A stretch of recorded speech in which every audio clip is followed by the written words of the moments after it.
Baik, Assalamualaikum warahmatullahi wabarakatuh. Waalaikumsalam warahmatullahi Eh, wabarakatuh. Selamat sore Bapak Ibu, eh, peserta webinar diskusi ringan mengenal tender cepat ya di MS ya, Muji, tepatnya Pak Muji yang Muji sharing. Sebelum masuk ke materi tender cepat, saya akan runutkan terlebih dahulu Bapak Ibu. Saya akan memulai dari sikap nanti, namun sebelum kita masuk ke materi, saya diminta untuk memperkenalkan diri lebih jelas gitu ya Bapak Ibu. Ya, nama saya sebenarnya pada nama lengkapnya adalah Taufik Munim gitu ya Bapak Ibu ya. Cuman memang di Taufik RI itu adalah nama yang biasanya beredar di medsos gitu ya.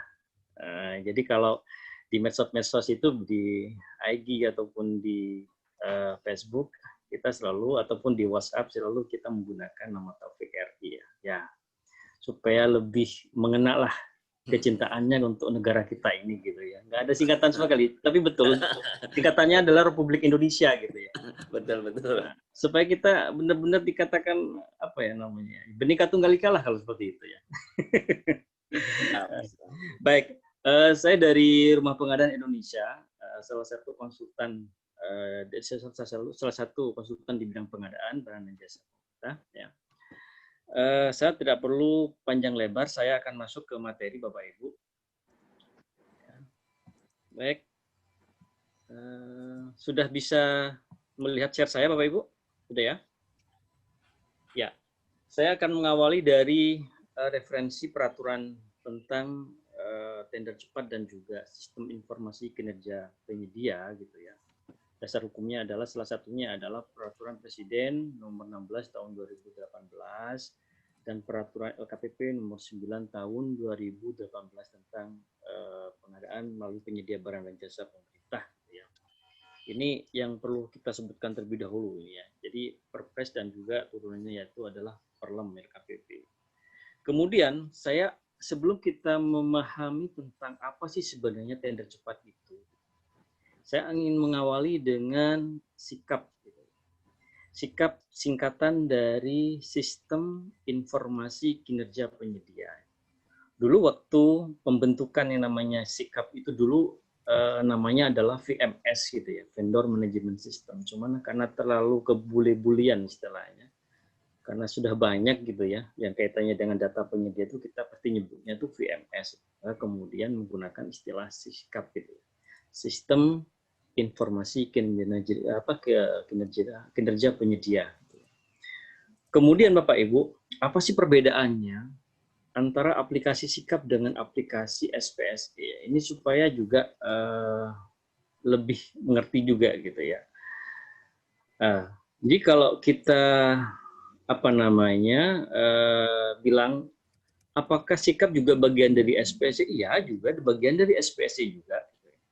Karena kita menyebutnya aja adalah SPSE itu adalah sistem pengadaan secara elektronik. Cuman kita mengenalnya itu lebih banyak kepada SPSE yang biasanya kita gunakan untuk tender dan non tender gitu ya. Nah, sikap juga bagian dari SPSE. Nah, apa sih korelasinya antara sikap dengan SPSE gitu dalam proses tender cepat? Tentunya sangat bereratan gitu ya. Kalau tender-tender yang lain gitu ya, secara umum dia tidak perlu memanfaatkan yang ada dalam sikap, tidak perlu memanfaatkan aplikasi sikap gitu ya, bisa mandiri menggunakan SPSE, tapi untuk tender cepat itu tidak bisa lepas dengan yang namanya aplikasi sikap ini. Artinya secara langsung atau tidak secara langsung kaitannya adalah setiap ada proses tender cepat maka tetap bergantung kepada yang namanya aplikasi sikap ini gitu ya. Apa sih di dalam sikap ini? Tentunya di dalam sikap ini adalah informasi tentang data-data penyedia barang dan jasa apa saja di situ, diantaranya ada izin usaha, ya ada SIUP, mungkin kemudian juga ada SBU, ada izin-izin usaha yang lainnya seperti juga ada NIB, mungkin juga di situ juga ada TDP, ada izin edar dan sebagainya. Banyak sekali yang sudah ada yang sudah masuk dalam sikap itu sendiri. Jadi dalam sikap itu sendiri adalah selain data-data, ya izin usaha ataupun SBU, di dalamnya juga ada termasuk adalah data pengalaman yang sudah dilaksanakan atau dilakukan oleh para penyedia tersebut. Nah, ini kalau bicara aplikasi sikap. Nah, nanti proses pembuatan paketnya itu ada di SPSE, gitu ya. Proses paketnya, pembuatan paketnya itu ada SPSE. Jadi pada awalnya yang bisa nanti mengikuti tender cepat itu, maka mereka harus sudah melengkapi data-datanya yang ada di sikap tersebut. Nah, tentunya ada beberapa syarat lagi. Tidak hanya menginput data yang ada di sikap. Di ketentuan Perpres 16 nanti ada syaratnya lagi. Jadi di SPSC ini adalah proses pembuatan paketnya dan juga proses pembuatan kriteria shortlist-nya juga termasuk juga penyusunan jadwalnya itu ada di SPSE. Nah, nanti pada proses verifikasi, Pokja ketika melakukan verifikasi, maka aplikasi SPSC ini akan nge-link ke data sikap yang ada di sini. Gitu ya. Nah, jadi itulah korelasi atau proses saat tender cepat berlangsung, begitu ya. Nah, kemudian Bapak Ibu lanjut ya.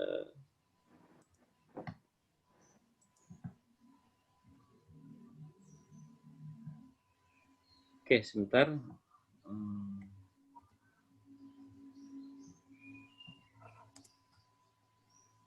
Maaf, slide saya belum nggak bisa dirubah, dipindah. Oh, baik. Oke. Baik. Kemudian bicara sikap, penyedia atau pelaku usaha yang seperti apa sih yang bisa bisa login di sikap? Itu syarat teknis ya, Bapak Ibu. Jadi syarat penggunaan sikap itu adalah pertama adalah pelaku usaha atau penyedia tersebut sudah terdaftar dan memiliki user ID yang ada di akun di SPSE. Itu satu syaratnya. Jadi kalau sudah punya akun di SPSE, nggak perlu lagi mendaftar yang namanya daftar lagi di sikap, nggak perlu. Cukup menggunakan akun yang sudah ada di SPSE tersebut untuk bisa single login on ya, single on gitu ya, di sikap gitu ya, itu sudah bisa. Jadi nggak perlu lagi yang namanya mendaftar ulang, karena saat ini pemahaman teman-teman para pelaku usaha ini ketika mereka sudah punya akun di SPSE, mereka masih datang untuk ke LPSE ya, datang ke LPSE, mereka masih datang kemudian nanya, Pak, saya mau mendaftar di SPSE misalkan. Tidak perlu gitu ya. Jadi tidak perlu mendaftar lagi karena sudah punya akun di SPSE tersebut gitu ya. Kemudian user ID SPSE tentunya yang sudah aktivasi Bapak Ibu. Ya, jadi syaratnya pertama adalah tadi punya akun SPSE, kemudian akun SPSE-nya itu sudah agregasi data penyedia. Nah, apa Pak? Untuk memastikan bahwa dia sudah bisa agregasi secara nasional apa Pak contohnya? Ya, artinya user ID tersebut sudah bisa login tidak hanya satu LPSE. Nah, itu namanya agregasi data penyedia atau sudah dikatakan agregasi secara nasional. Misalkan dia terdaftar di LPSE Kota Makassar misalkan dan sudah bisa login di LPSE Provinsi Sulawesi Tenggara, sudah bisa login di LPSE Konawe misalkan, itu sudah dikatakan sudah bisa yang namanya aktivasi gitu ya. Itu sudah dikatakan aktivasi. Dan sudah tentu gitu ya, dan sudah tentu itu sudah dapat login di sikap. Nah, kalau kemudian mereka baru mendaftar di LPSE dan baru punya akun SPSE dan hanya bisa login di LPSE tersebut dan belum bisa login secara nasional, maka dia tidak akan bisa login di sikap. Jadi itu syarat utamanya di situ Bapak Ibu. Karena ini penting Bapak Ibu karena masih banyak yang teman-teman pelaku usaha masih banyak belum memahami bahwa sikap itu harus kita mendaftar lagi, memverifikasi lagi, dan tidak. Jadi cukup akun yang sudah terdaftar di SPSC itulah yang dapat login atau dimanfaatkan untuk bisa login di sikap. Gitu ya. Kemudian,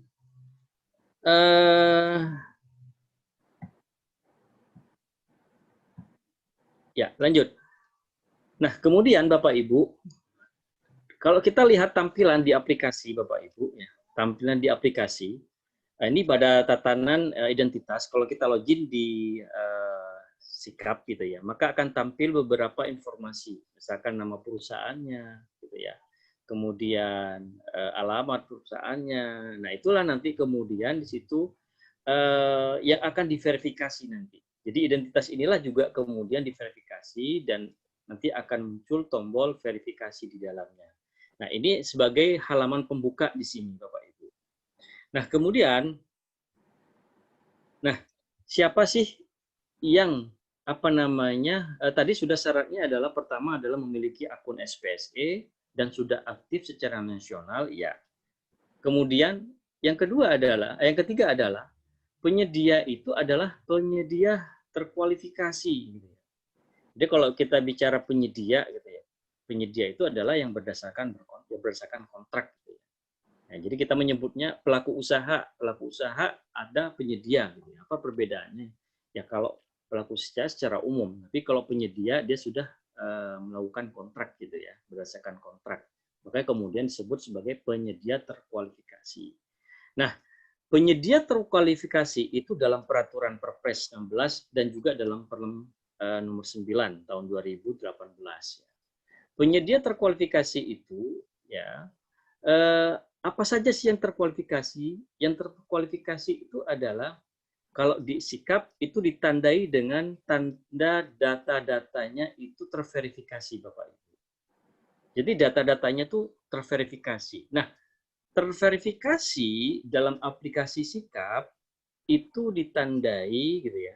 Ditandai dengan simbol verified yang berwarna hijau di masing-masing datanya. Nah, jadi tidak hanya pada halaman di awal saja gitu. Karena banyak saya mendapatkan dari teman-teman pelaku usaha yang saat diverifikasi oleh teman-teman Pokja, dia yang hanya diverifikasi di bagian depannya saja.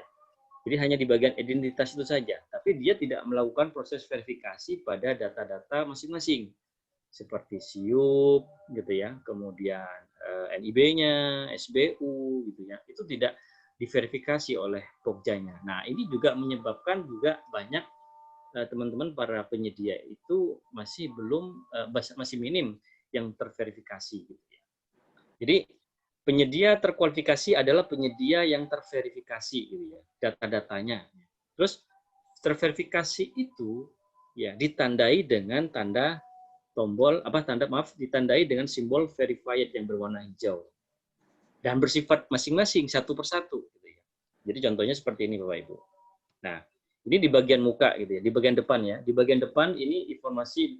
Nah, ini ada di sini di bagian bawah pojok kanan ini ada verified, artinya identitasnya sudah terverifikasi gitu ya. Nah, kemudian masuk ke halaman selanjutnya, di situ ada banyak data-data izin usaha. Nah, masing-masing akan dapat dilakukan verifikasi satu persatu. Jadi contohnya nanti seperti ini. Nah, kurang lebih seperti ini. Misalkan contoh izin usahanya, SIUP-nya sudah terverifikasi. TDP-nya juga terverifikasi satu persatu. Kemudian nanti kalau ada SBU di sini juga SBU-nya juga terverifikasi. Nah, inilah yang kita katakan namanya penyedia terkualifikasi ya, secara peraturan itu. Jadi kalau tidak kalau tidak terverifikasi, maka kesempatan untuk terundang atau mengikuti tender cepat itu belum. Lalu bagaimana Bapak Ibu? Ini konteksnya kalau sudah terverifikasi ya, Bapak Ibu ya. Nah, ini di bagian pengalaman. Kalau tadi adalah bagian di izin usaha, ini di bagian pengalaman. Di bagian pengalaman itu juga harus diverifikasi juga. Kalau ada 5, maka kelimanya bisa saja ada cuma satu pengalaman misalkan yang diverifikasi gitu ya. Atau mungkin juga ada yang dua yang sudah terverifikasi. Nah, di pengalaman itu Bapak Ibu banyak sekali ya yang jadi kalau bicara pengalaman itu sudah harus 100% Bapak Ibu di aplikasi itu. Jadi kalau belum 100% itu tidak dianggap sebagai pengalaman oleh aplikasi. Karena di sini ada informasi persentase pekerjaan ya. Ada persentase pekerjaan di sini. Jadi kalau dia tidak nyampe 100%, maka dia tidak bisa diverifikasi. Dia tidak dianggap sebagai pengalaman. Nah, kemudian juga ini di sini juga ada yang namanya kategori dan klasifikasi. Nah, dalam bagian pengalaman ini juga harus inline, Pak. Harus sama, Pak, dengan yang ada di SIUP.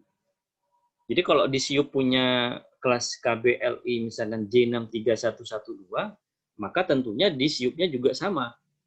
Gitu kan? Nah, kalau di sini tidak sama dengan di SIUP juga tidak sama, berarti kan ada tanda tanya. Gitu kan? Karena dasarnya penginputan oleh penyedia itu gitu ya. Penyedia menginput KBLI itu dasarnya adalah yang ada dalam SIUP. Nah, di SIUP itu kan pasti disebutkan Bapak Ibu, ada KBLI berapa itu kan. Kalau sekarang dalam NIB, kalau OSS sekarang itu sudah tidak terbatas ya. Dulu kalau masih PTSP ada yang membatasi, ada yang sampai 3, ada yang sampai 5. Kalau sekarang tergantung mau menggunakan KBLI ada berapa. Itu lebih dari tidak terbatas kalau WS sekarang. Nah, tinggal sesuaikan yang ada sudah dalam di SIUP-nya itu.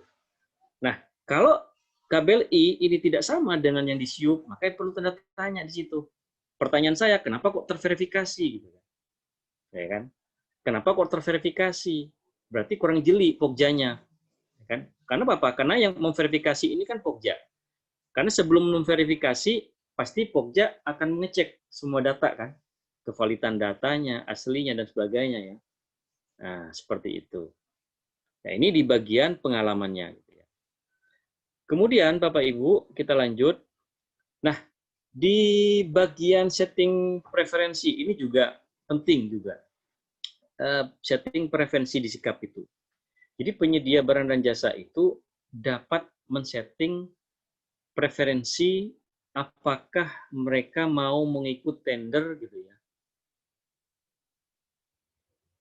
Ya, Pak Hambali. Pak Hambali, ada yang bisa dibantu? Diselesaikan dulu aja, Bang. Nanti nyampe materi ya. Nanti materi aja dulu. Oke. Pak Taufik. Ya, Ya, nanti baik. kalau setelah materi baru nanti tanya jawab. Ya. Baik, saya lanjutkan ya Bapak Ibu ya. Oke. Dalam setting preferensi Bapak Ibu, jadi di aplikasi Sikap itu ada yang namanya setting preferensi. Setting preferensi itu penyedia bebas melakukan atau men-setting gitu ya, mau mengikuti tender cepat di lokasi pekerjaan yang mana, wilayahnya, dan jenis pekerjaannya yang mana, termasuk nanti juga penyelenggaranya yang mana. Jadi penyelenggaranya yang mana? Artinya, kalau kita urut dari atas, misalkan kalau saya sebagai penyedia barang dan jasa, misalkan saya men-setting nasional. Jadi lokasi yang akan saya ikuti adalah lokasi secara nasional. Berarti apabila ada tender cepat gitu ya, yang posisinya lokasi pekerjaannya ada di seluruh Indonesia, maka saya bisa terundang. Itu satu dulu. Tapi kalau kemudian saya hanya men-setting di di lokasi pekerjaan ini hanya salah satu daerah, misalkan saya pilih di situ di lokasi pekerjaannya, misalkan saya pilih di sini lokasinya adalah Provinsi Jawa Timur misalkan. Maka ketika saya ada tender cepat ya di Jawa Barat, di Bali ya, di Nusa Tenggara atau di Kalimantan atau di Kabupaten Kelungkung, saya tidak akan diundang. Kenapa? Karena saya memilih lokasi pekerjaannya hanya yang ada di Provinsi Bali. Gitu, Pak. Itu dari lokasi pekerjaan. Itu satu.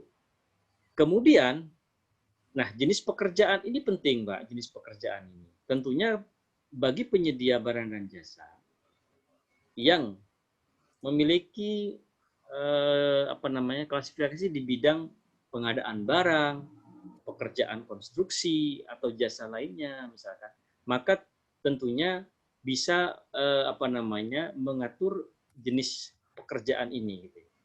Kalau misalkan dia saya punya perusahaan hanya di bidang pengadaan barang misalkan. Tapi kalau ada pekerjaan konstruksi karena perusahaan saya tidak bergerak di bidang konstruksi, misalkan saya pilih saja yang di jenis pekerjaan barang. Maka ketika ada tender cepat, pengadaannya itu di bidang konstruksi, ya, karena dia cuma hanya memilihnya hanya barang, maka dia tidak akan diundang. Karena dia tidak memilih konstruksi. Nah, begitu juga jika sebaliknya misalkan. Di jenis pekerjaannya dia cuma hanya memilih, Pak, saya cuma hanya memilih konstruksi saja sama jasa lainnya. Barang saya enggak. Ketika ada tender cepat, yang jenis pekerjaannya itu nanti adalah pengadaan barang, misalkan pengadaan pembelian barang dan sebagainya, misalkan, dia tidak akan keundang.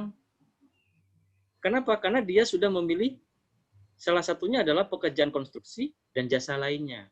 Jadi ketika mereka memilih konstruksi dan jasa lainnya, mereka hanya akan diundang apabila ada tender cepat terkait konstruksi dan jasa lainnya saja. Barang tidak akan diundang. Nah, jadi kalau kata orang Jawa, sekali lagi kata orang Jawa bilang itu saklek gitu ya Pak ya. Saklek gitu ya. Nah, ini tergantung bagaimana penyedia itu sendiri men-setting preferensinya. Pak, apakah ada ketentuan? Nggak ada ketentuan, silakan saja. Mau di-setting sendiri atau kalau saya jadi penyedia atau sebagai pelaku usaha, pasti saya akan pilih secara nasional di sini. Gitu ya. Secara nasional supaya punya kesempatan lebih banyak gitu ya. Ada tender cepat di seluruh Indonesia gitu ya. Kalau ini pasti saya akan sesuaikan dengan klasifikasi bidang usaha saya. Kalau saya nggak punya di bidang konstruksi, maka saya nggak akan pilih konstruksi gitu ya. Pasti saya akan pilihnya misalkan kalau hanya barang dan jasa lainnya saja, saya akan pilih dua ini saja. Gitu ya. Nah, kemudian ini dari jenis pekerjaan. Nah, kemudian ketiga, si penyedia dapat mengklasifikasi dapat itu men-setting klasifikasi pengadaannya, jadi KBLI-nya. Jadi contohnya misalkan begini Bapak Ibu, saya sebagai pelaku usaha, sebagai penyedia barang jasa, perusahaan saya punya katakanlah SBU BG 003, ya. Kemudian saya juga punya KBLI M72. Kemudian saya juga di SIUP juga punya kode KBLI G4661. Ya, dan M73200 serta C291 sampai BG001 di SBU saya. Kemudian saya cuman misalkan saya tidak mau mencantumkan semuanya. Misalkan. Jadi saya cuman misalkan Pak, udah saya hanya mau dalam tender cepat hanya pakai yang BG003 saja. Yang MJ2 sama G461 sampai ke BG001 nggak saya input di sini. Saya kosongin semua ini. Jadi cuma hanya BG003. Maka ketika saya ada tender cepat dan KBLI-nya meminta misalkan G4661 yang ini, saya nggak akan keundang.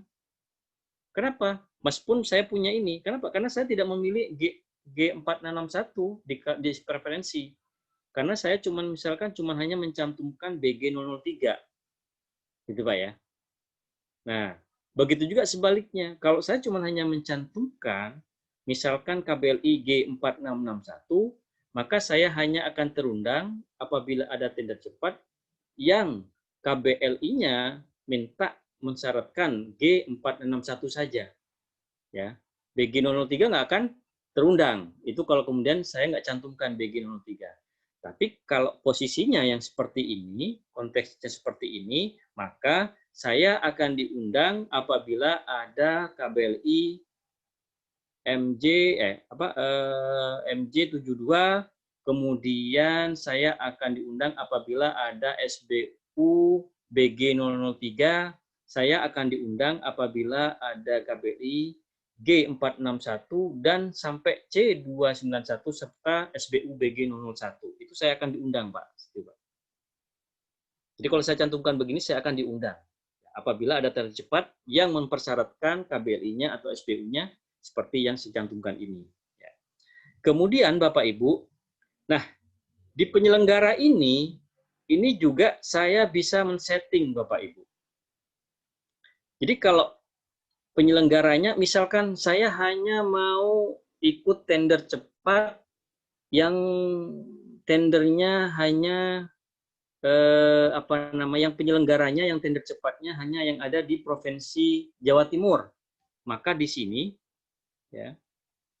Di sini akan saya pilih Provinsi Jawa Timur, maka saya akan hanya menerima ya, saya hanya akan diundang apabila ada tender cepat hanya ada di Provinsi Jawa Timur. Gitu, Pak. Kalau ada di Jawa Barat nggak akan keundang karena saya milih salah satu gitu ya. Milih penyelenggaranya hanya Provinsi Jawa Timur. Gitu ya. Pak, bisa nggak Pak milih salah satu, Pak? Misalkan Jawa Timur pilih juga, Provinsi Bali juga kita pilih. Bisa. Jawa Barat juga kita bisa. Bisa. Nah, jadi nanti di sini nanti kita akan kita akan pilih di sini gitu ya. Nah, jadi di sini nanti kita kalau misalkan kita pilih Provinsi Jawa Timur dan Provinsi Jawa Barat, maka kita akan diundang apabila tender cepat yang penyelenggaranya hanya ada di Provinsi Jawa Timur dan ada di Provinsi Jawa Barat. Gitu, Pak. Itu kita bisa bebas di sini. Tapi kalau saya sebagai pelaku usaha, tentunya saya akan pilih seluruh penyelenggara ya, untuk lebih banyak kesempatan agar kita mendapatkan undangan gitu ya, dalam tender cepat gitu ya. Nah, kemudian yang kelima adalah penyedia tersebut itu dapat menentukan HPS-nya. Jadi di sini ini nanti saya lihatkan gitu ya, di sikapnya nanti saya lihatkan. Di sini itu ada bebas, ada sampai 5 miliar, ada di bawah 2,5 M gitu ya. Jadi kalau misalkan di sini saya mempersyaratkan saya maunya misalkan hanya maksimal di 5 miliar. Maka ketika ada tender cepat dengan nilai lebih dari 5 miliar, misalkan 6 miliar atau 7 miliar, kita nggak akan ikut, nggak akan keundang. Meskipun persyaratannya kita sudah memenuhi. Kenapa? Karena kita memilih di sini membatasi hanya maksimal di 5 miliar. Gitu ya. Di 5 miliar. Gitu ya. Nah, jadi kalau kita misalkan, jadi kalau saya misalkan, saya coba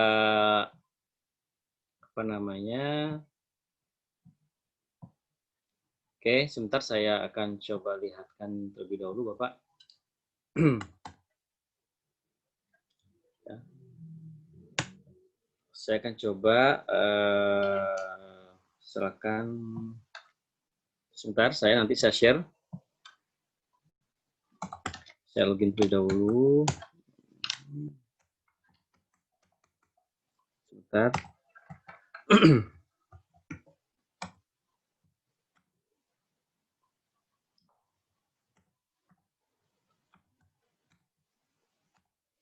Oke, saya share.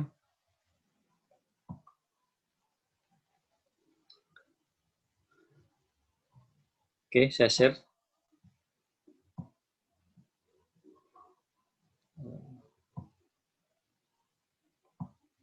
Oke, bisa lihat ya Pak? Oke, jadi preferensi itu ada di sini Bapak Ibu. Bisa lihat ya Pak ya? Bisa lihat ya? Bisa, jelas. Oke. Ya, preferensi itu ada di sini Bapak Ibu. Preferensi itu jadi begini. Nah, jadi ini kita bisa membedakan berdasarkan misalkan saya nggak milih, saya tadi pilih secara nasional misalnya. Saya cuma mau pilih misalkan salah satu provinsi. Sebentar. Oke. Misalkan, nah di sini, oke, ya. Ini kalau kita misalkan pilih sebagian wilayah. Kalau kita sebagian wilayah kan bisa menentukan sendiri. Misalkan saya atur di sini cuman hanya Bengkulu misalkan. Pak, boleh nggak Pak lebih dari satu? Boleh. Jadi nanti kalau misalkan saya milih lokasi pekerjaannya hanya di dua misalkan Bengkulu sama Sumatera, maka kita akan hanya diundang ketika ada pekerjaan lokasinya di wilayah Bengkulu dan Sumatera Utara gitu ya. Kita juga bisa mendesain Bengkulu itu di kabupaten mana saja, misalkan kabupaten di Seluma misalkan. Bisa. Ya kan? Terus Sumatera Utaranya itu di mana? Di Batubara atau di Keasahan misalkan. Itu bisa Pak menentukan. Nah, itu tergantung bagaimana si penyedia itu mendesain gitu ya. Terus kemudian penyelenggaranya, ini tadi saya katakan, penyelenggaranya juga sama Bapak Ibu. Ini kita bisa pilih misalkan hanya di salah satu wilayah misalkan. Misalkan, oh saya mau di mana? Di Kota Bitung misalkan. Kemudian sama di Provinsi Jawa Timur misalkan. Nah, jadi nanti ini paket-paket tender cepat ini, kalau misalkan ada selain di Kota Bitung dan Provinsi Jawa Timur, dia tidak akan mengundang ke kita. Jadi kita hanya akan diundang dengan wilayah Kota Bitung dan Provinsi Pemerintah Daerah Provinsi Jawa Timur. Itu saja Bapak Ibu. Ini sebagai penyelenggaranya. Jadi kalau kemudian Kabupaten Kelungkung atau Provinsi Bali ada tender cepat, ya kita nggak akan keundang karena kita sudah membatasi dari sini. Gitu ya. Nah, kemudian HPS-nya ya kita juga bisa membatasi gitu. Jadi kalau misalkan kita pilih maksimal 5 miliar, maka kita hanya misalkan hanya terundang pada paket tender cepat ya. Tidak boleh lebih dari 5M gitu ya. Jadi kalau ada 6M, kalau kita setting 5 miliar, maka kita nggak akan keundang. Itu meskipun gitu ya Pak ya, syarat kriteria shortlistnya itu kita sudah memenuhi gitu ya. Karena kita membatasi, istilahnya kita membatasi sendiri gitu ya. Ya kalau saya sebagai pelaku usaha, saya akan setting di sini secara bebas gitu ya. Bebas. Artinya di sini pun juga saya akan setting secara seluruh instansi gitu ya. Nah, saya akan memilihnya pasti secara nasional supaya lebih banyak kesempatan gitu ya untuk untuk mendapatkan undangan dalam tender cepat gitu ya Bapak Ibu. Nah, jadi itu. Kemudian Bapak Ibu, saya akan share lagi. Bisa kelihatan Pak, share saya Pak? Sudah masuk ke slide saya ya? Jelas. Belum ya? Masih di ini. Aplikasi Sikap. Oke. Oke, saya masuk ke slide kembali. Ya, udah ya. Oke. Sudah kelihatan Pak ya, share Pak ya? Sudah. Oke. Sekalian ingetin Pak, waktu 10 menit lagi itu mungkin. Oh, gitu ya. Oke. Biar nanti mungkin akan Ya, lanjut. siap. Kemudian bagaimana jika penyedia belum terverifikasi? Ini pertanyaan. Jadi kalau penyedia itu belum terverifikasi, maka salah satunya bisa mengikuti tender ya secara umum gitu ya. Ya. Dan nanti harus diundang pada saat pembuktian kualifikasi gitu ya. Jadi sebenarnya nanti kalau misalkan Pak saya sebagai penyedia belum terverifikasi, maka pintu masuknya supaya kita terverifikasi adalah mengikuti tender dulu, tender umum ya. Tender umum. Kita ikut tender umum ya kan, mau pasca atau pra silakan saja, tapi nanti kita harus masuk pada tahapan pembuktian kualifikasi. Artinya kita sudah diundang sebagai calon pemenang. Meskipun nanti kita sebagai calon pemenang nomor 2, ya kan ya. Setelah itu misalkan kita tidak menang, yang jelas nanti ketika pembuktian kualifikasi itu Pokja bisa melakukan proses verifikasi Pak di situ Pak. Yang penting proses verifikasinya itu terpenuhi gitu ya. Ya, jadi dengan semua baik dari yang barang-barangnya yang keaslian, keabsahannya semuanya itu sudah terpenuhi dan sebagainya. Nah, selain tender umum, itu juga bisa menggunakan non tender, Pak. Menggunakan tender itu masuk kepada pengadaan langsung atau penunjukan langsung. Itu sebenarnya adalah pintu masuk untuk bisa terverifikasi. Nah, itu biasa begitu. Kita menyarankan kepada teman-teman pelaku usaha masuknya di situ kalau belum terverifikasi. Gitu ya. Cuman biasanya kadang teman-teman Pokja ini kadang nggak ada yang nggak mau melakukan proses verifikasi karena nggak menang gitu ya. Tapi sebenarnya kan tidak harus menang gitu ya. Ketika dia diundang pada proses pembukaan kualifikasi kan sebenarnya sudah calon pemenang kan. Meskipun nantinya gitu ya, meskipun nantinya dia tidak menang gitu ya. Ya, seperti itu. Kemudian Bapak Ibu, kapan sih proses verifikasi itu? Nah, ini paling penting Bapak Ibu. Jadi tadi sudah saya jelaskan pada tahapan pembuktian kualifikasi. Banyak teman-teman kita sudah menang tapi belum diverifikasi oleh teman-teman Pokja. Tapi pada paketnya sudah selesai, sudah bahkan sudah SPBJ dan kontrak sudah ya. Terus apakah bisa Pak? Ya nggak bisa Pak. Di aplikasi nggak bisa. Jadi proses verifikasi itu hanya pada tahapan pembuktian kualifikasi Pak.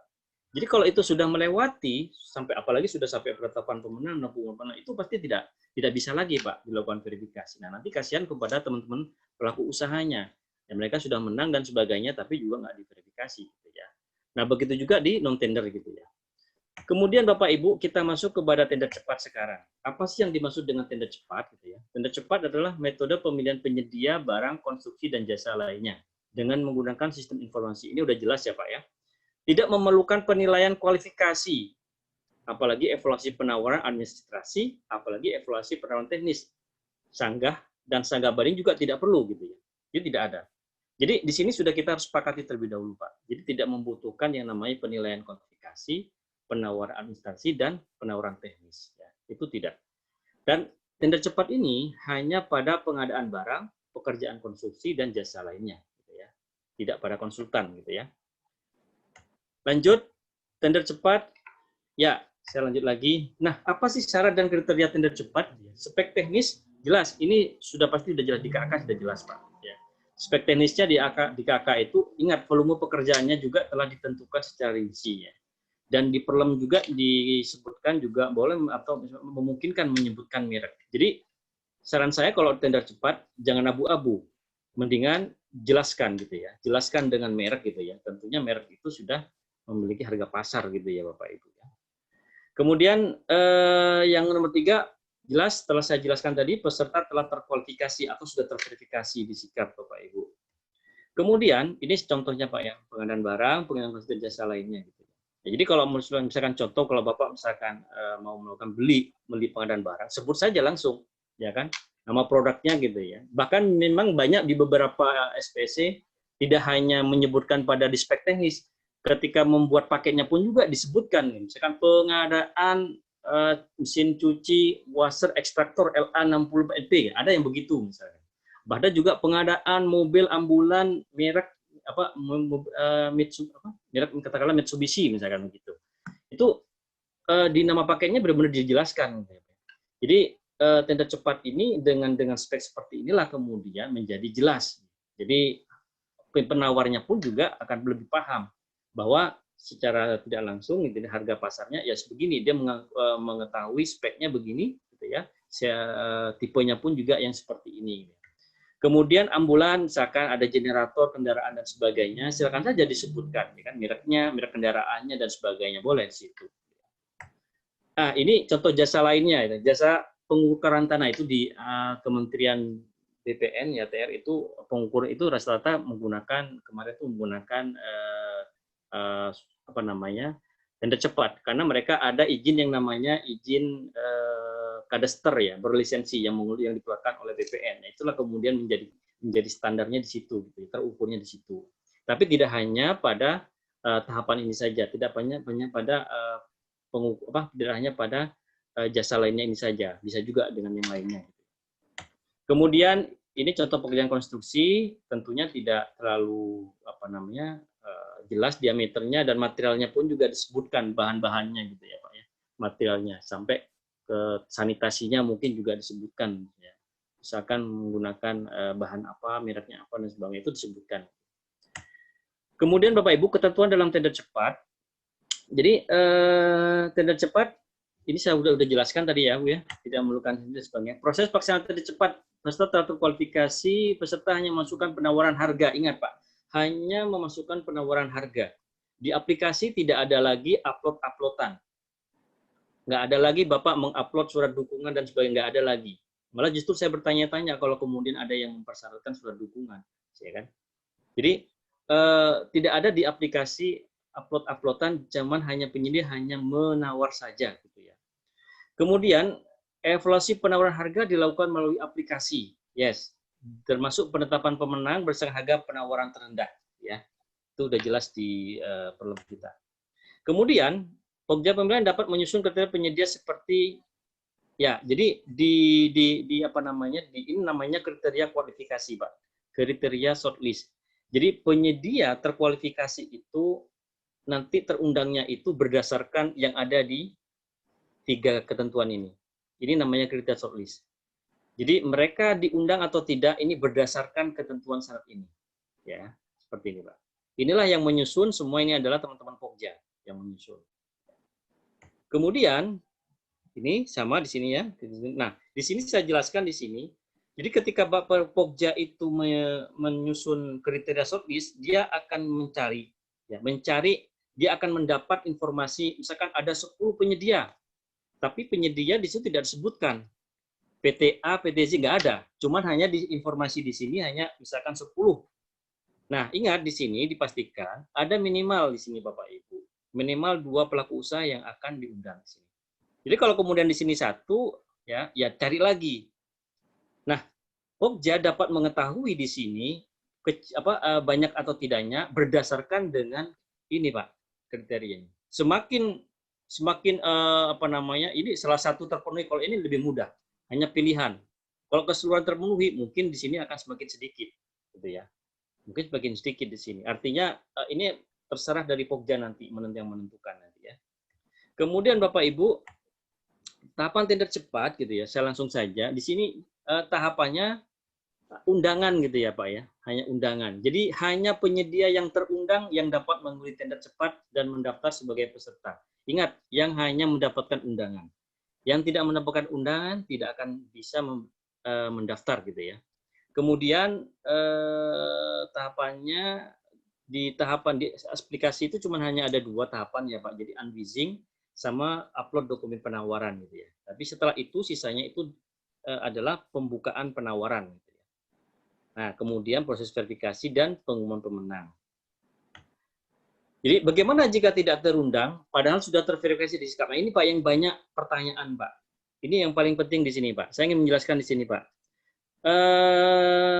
Pertama, ini harus sesuai Pak, KBLI dan pengalamannya. Jadi antara KBLI di SIUP gitu ya, itu harus sesuai dengan pengalaman yang ada dengan KBLI yang ada di pengalaman. Cenderung biasanya di KBLI-nya misalkan 52341, tapi di pengalamannya bukan 52341, Pak. Ini yang kemudian mengakibatkan tidak terundang. Gitu ya. Kemudian yang kedua adalah cek kesesuaian periode verifikasi dengan paket tender cepat tersebut. Contohnya begini, misalkan saya sebagai Pokja mau melaksanakan tender cepat, misalkan tender cepat diundangkan pada tanggal 15 Agustus. Diundangkan itu setelah membuat kriteria shortlist tadi, Pak. Jadi ketika kita sudah menyetujui kriteria shortlist yang tadi, pengalamannya 5 kali, minimal kontrak misalkan 200 juta, misalkan yang seperti itu tuh, KBLI-nya berapa kodenya, setelah itu kan diundangkan. Nah, kalau diundangkannya itu pada tanggal 5 Agustus 2000, maka yang terundang adalah penyedia yang sudah terverifikasi sebelum tanggal 15 Agustus, Pak. Kalau pada tanggal 6 Agustus atau 7 Agustus ternyata ada penyedia yang diverifikasi sudah memenuhi secara kriteria ini sesuai sama, dia tidak akan keundang, Pak. Dia tidak berlaku untuk apa ya? Ke belakang ke depannya. Ke tanggal 5 Agustus ini nggak berlaku. Jadi dia berlaku sebelum tanggal 5 Agustus itu verifikasinya. Nah, ini banyak masalah komplain di sini, Pak. Banyak yang komplain pelaku usaha, Pak, saya nggak dapat undangan, padahal saya sudah terverifikasi. Setelah dicek ternyata dia baru diverifikasinya setelah paket tersebut diundangkan gitu ya. Oke, kemudian kasih waktu 3 menit ya, Bu. 3 menit, siap. Ya, saya langsung reverse auction. Tender cepat ini menggunakan reverse auction, Pak. Kenapa kemudian dibatasi harus minimal 2 penawaran yang masuk? Bukan dibatasi ya, Pak ya. Minimal adalah 2 penawaran. Karena reverse auction itu tidak bisa kalau hanya 1, Pak. Ya. Jadi reverse auction itu kan bagian dari negosiasi sebenarnya kan gitu kan. karena kita menggunakan reverse auction, tender cepatnya, maka tidak boleh hanya penawarnya satu. Kalau satu yang masuk, meskipun misalkan yang diundang misalkan ada 100, yang mendaftar cuma ada 50, tetapi yang memasukkan penawaran cuma satu misalkan, ya tetap batal, Pak. Karena penawarannya yang dilihat, Pak, bukan peserta yang mendaftar ataupun yang diundang, gitu ya. Jadi yang memasukkan penawaran itulah kemudian. Oke, Pak, kenapa nggak dinegosiasi, Pak, misalkan? Kan satu bisa negosiasi. Oh, enggak. Reverse auction itu juga sebenarnya bagian dari negosiasi sebenarnya. Gitu. Jadi kalau dalam tender cepat, kalau hanya satu, batal. Proses verifikasi. Jadi Pokja dapat mengklarifikasi kesesuaian data apabila ada yang belum belum jelas ya, belum clear dan sebagainya. Jadi Pokja itu bisa melakukan klarifikasi gitu ya, kesesuaiannya dengan cara mengundang dan sebagainya gitu. Nah, di sini Pak. Jadi kalau tender cepat ya, ini cara bicara. Kalau tender cepat kan sudah terverifikasi gitu ya Pak ya. Bahkan kalau sudah terverifikasi kan nggak perlu lagi dilakukan pembuktian kualifikasi kan. Jadi pembuktian kualifikasinya cukup di aplikasi saja. Ya. Jadi kalau sudah terverifikasi, yang diundang kan sudah terkualifikasi, sudah terverifikasi gitu ya. Jadi pembuktian kualifikasi ya di aplikasi itu saja dengan cara memverifikasi. Gitu. Tidak perlu lagi kemudian mengundang. Kecuali misalkan biasanya tapi banyak teman-teman Pokja masih mengundang untuk memverifikasi gitu ya. Karena mungkin khawatir dan sebagainya. Sebenarnya kalau sudah terverifikasi menurut peraturan ini tidak perlu lagi gitu ya. Tidak perlu lagi dilakukan pembuktian kualifikasi, cukup dilakukan di aplikasi Sikap saja. Gitu. Cuman masih banyak yang mendatangkan. Gitu ya.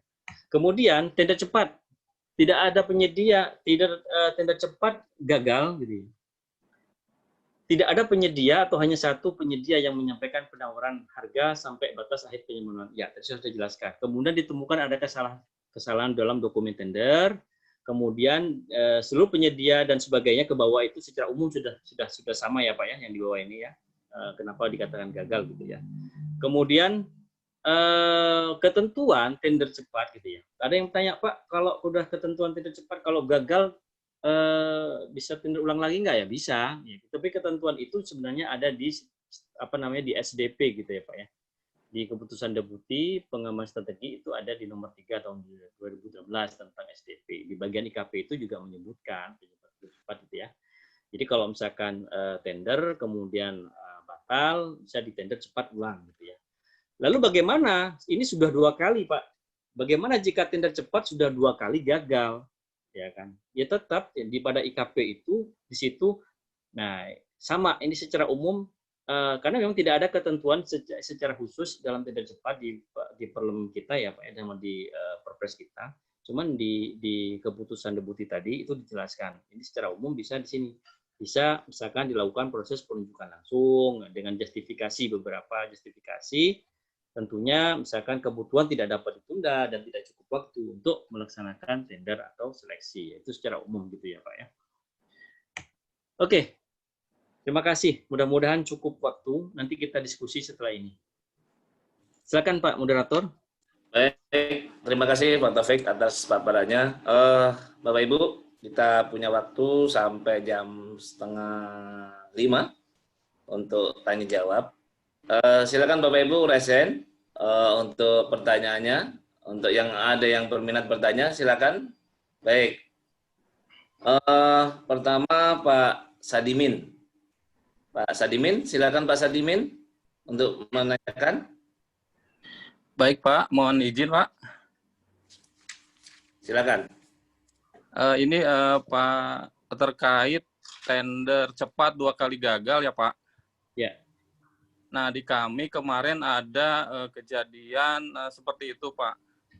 Tetapi menurut dari LKPP bahwa itu tidak bisa penunjukan langsung Pak, karena di Perlem 9 itu tidak menyebut secara jelas bahwa itu tender cepat, jadi hanya tender dan seleksi.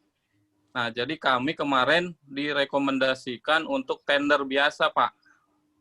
Nah, karena kami pun beberapa kali mencari referensi bahwa tender cepat 2 kali gagal itu tidak bisa langsung penunjukan langsung, Pak. Jadi harus melalui mekanisme tender. Nah, ini masih terjadi perbedaan persepsi nih Pak. Nah, menurut Bapak kira-kira sebenarnya yang sesuai aturan itu yang mana ya? Nah, mungkin itu yang pertama. Boleh lebih dari satu nggak Pak ya? Boleh, boleh. Boleh, Nah, boleh. yang kedua mohon izin Pak terkait tender cepat konstruksi. Nah, kalau di konstruksi itu kan mengacu ke Permen PUPR ya Pak. Iya. Nah, kami secara khusus sempat menanyakan terkait ini, tapi ternyata belum diatur secara detail Pak mekanismenya seperti apa. Karena di situ kan ada proses evaluasi terkait teknis. Nah, mohon sarannya Pak, kira-kira yang bisa tender cepat konstruksi itu apakah ada kriteria-kriterianya tertentu Pak? Mungkin sementara itu Pak. Terima kasih. Assalamualaikum warahmatullahi wabarakatuh.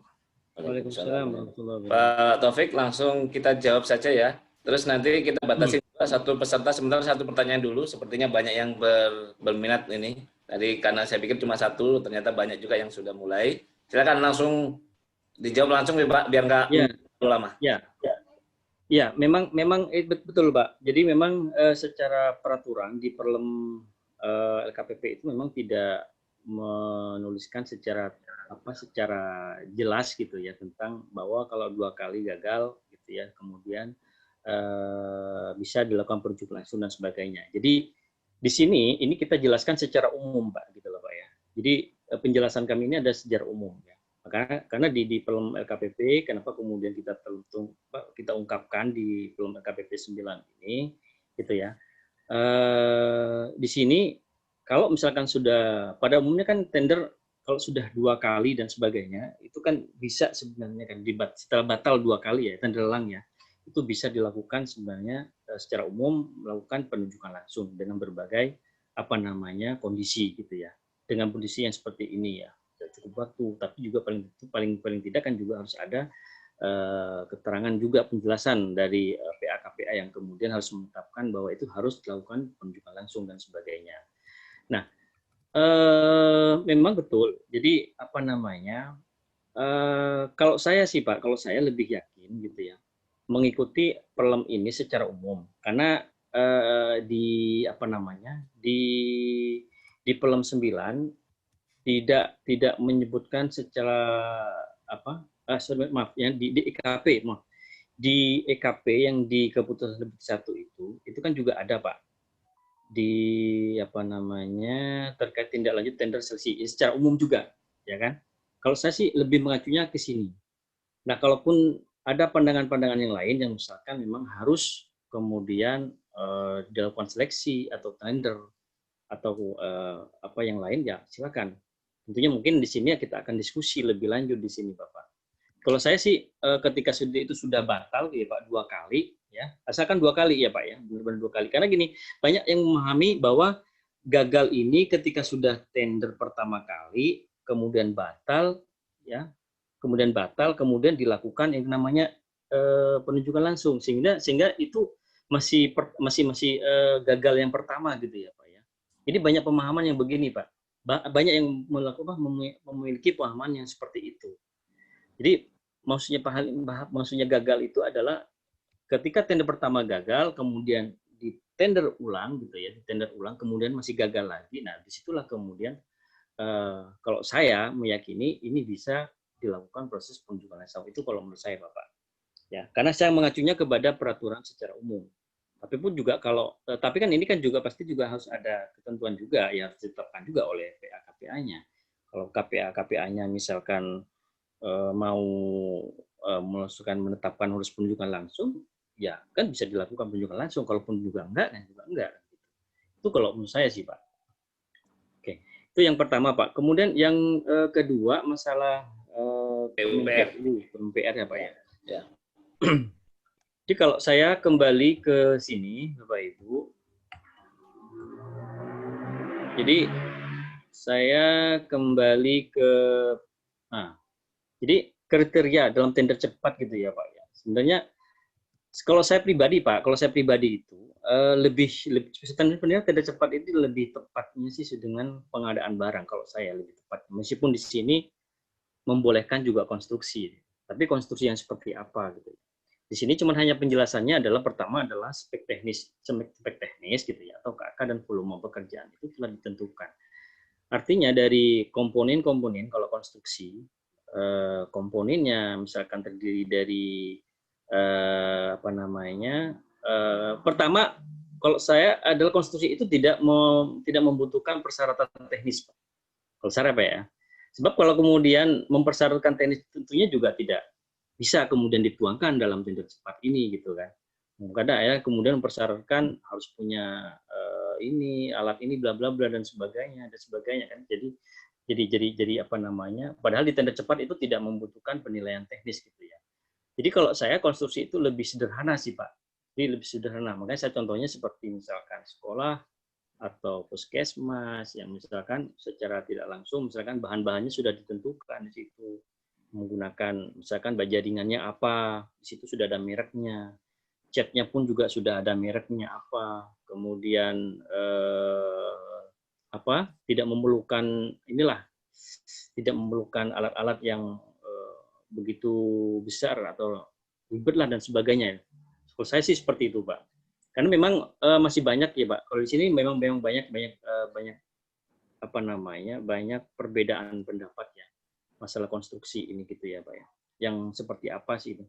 Kalau sebelumnya di peraturan sebelumnya yang di konstruksi itu lebih banyak yang distandarkan kalau sebelumnya. Jadi bangunan yang sudah distandarkan.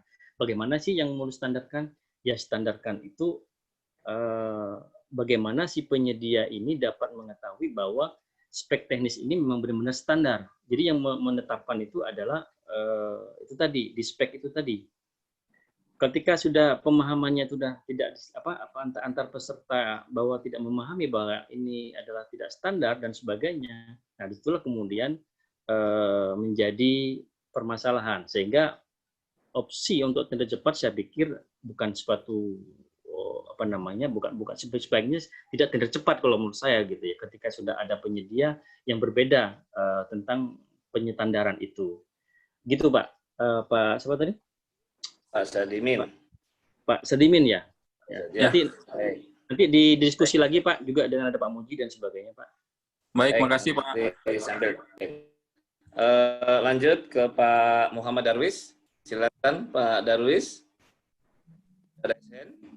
Pak Muhammad Darwis. Ya, terima kasih Pak. Silakan Pak. Ya, Assalamualaikum warahmatullahi wabarakatuh. Selamat sore, Pak Taufik. Ya, sebetulnya Pak. Tadi ini saya terobsesi di konstruksi, tapi tadi Pak Taufik sepertinya saya sangat setuju bahwa tender cepat ini digunakan untuk barang dan konstruksi yang sederhana saja, yang prototipe. Nah, makanya tadi itu yang saya ingin tanyakan sebetulnya reverse action ini Pak. Jika dua, ya artinya penawaran yang berulang kan gitu. Jika satu kan nyata gagal harus dua kan gitu. Sedangkan kualifikasi dan segala macam tender ini administrasi sudah oke, tinggal di penawarannya. Maka dianukan untuk reverse action. Pertanyaan saya dikonstruksi lagi nih Pak. Ini kan apakah tidak bertentangan dengan Permen PUPR juga 14 ini? Karena sekarang itu kan kalau saya nggak salah sudah dihapus. Itu saja Pak barangkali intinya. Makasih. Ya, saya langsung jawab Pak ya. Jadi lanjut saja. Ya, jadi gini Pak, kalau yang reverse auction itu kan digunakan ada di tender umum juga ya Pak ya, di tender umum juga dengan di tender cepat gitu ya Pak ya. Memang kalau yang tender cepat sudah sebelum ada ketentuan Permen PU yang baru ini memang kan sudah menggunakan yang namanya reverse auction gitu kan Pak. Ya. Nah, tapi kalau untuk yang secara umum apabila ada pekerjaan konstruksi yang di tender umum itu bisa tidak menggunakan yang namanya reverse auction di situ. Di umum itu sudah bisa Pak. Apalagi nanti di bill yang terbaru nanti itu sudah reverse auction itu bisa dinonaktifkan gitu ya. Tapi kalau untuk yang SPC yang saat ini itu tidak bisa tidak digunakan, istilahnya digunakan dengan ketentuan aplikasi tersebut, kan aplikasi tersebut kan tidak boleh kemudian dikosongkan waktunya. Jadi hanya misalkan disetting katakanlah 10 detik atau 30 detik lah misalkan seperti itu, sehingga nanti ini bisa melanjutkan.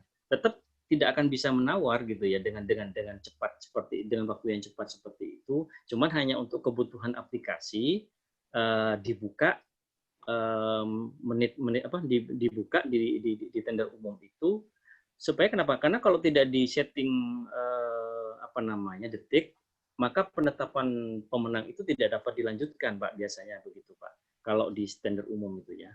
Nah, kalau di kalau di tender cepat memang aturannya memang ya harus menggunakan reverse auction. Itu bagian dari Pak, memang dari ketetapan peraturan kita gitu ya. Jadi pun tidak berlaku hanya pada konstruksi, dari bukanan barang pun juga, jasa lainnya pun juga tetap menggunakan konstruksi. Nah, ini yang ingin kita lebih diskusi diskusi lebih lanjut lagi, Pak, tentang apakah tidak bertentangan dan sebagainya. Tentunya kalau kaitannya dengan dengan yang tender umum, saya pikir tidak akan bertentangan gitu ya. Kalau dengan tender cepat, karena memang tender cepat memang metodenya memang harus menggunakan reverse auction gitu, Pak. Jadi Pak ya, reverse auction. Jadi karena memang ada metode ini memang Permen PUPR yang itu kan kalau saya konsepnya kan saya pahaminya itu kan lebih kepada tender yang umum gitu ya Pak ya. Jadi kalau saya pun sendiri misalkan ini juga menggunakan tender cepat dengan ketentuan yang sudah ada dalam dalam penggunaan aplikasi kita, kan tidak mungkin ya kalau misalkan nggak mau menggunakan ketentuan kita ya berarti kan tidak perlu menggunakan metode tender cepat kan gitu kan. Itu pilihan kan gitu Pak ya. Itu pilihan. Maka sebenarnya tender cepat itu bukan sebuah keharusan gitu. Itu pilihan sebenarnya Pak. Cuman kan kadang kan nyatanya kan teman-teman kita ini para pelaku pengadaan ini kan lebih tertarik dengan tender cepat gitu ya, yang lebih ringkas. Tapi sebenarnya kita juga harus memahami terlebih dahulu gitu ya. Tender cepat itu seperti apa? Bukan kemudian karena cepat-cepat dan sebagainya kita harus menggunakan tender cepat gitu. Nah, itu dulu yang kita harus pahami. Kayak ketika kita sudah menilai sebuah pekerjaan konstruksi itu kira-kira membutuhkan ini A, B, C, D, ya udah. Kalau masih membutuhkan penilaian teknis atau kualifikasi, ya jangan menggunakan tender cepat. Karena tender cepat itu tidak membutuhkan penilaian itu. Itu kita sering itu Pak, kita selalu menyampaikan. Karena kadang teman-teman Pokja juga membutuhkan, Pak, saya harus minta ini Pak setelah diverifikasi. Kalau itu dijadikan syarat dan sebagainya, saya pikir tidak relevan untuk tender cepat.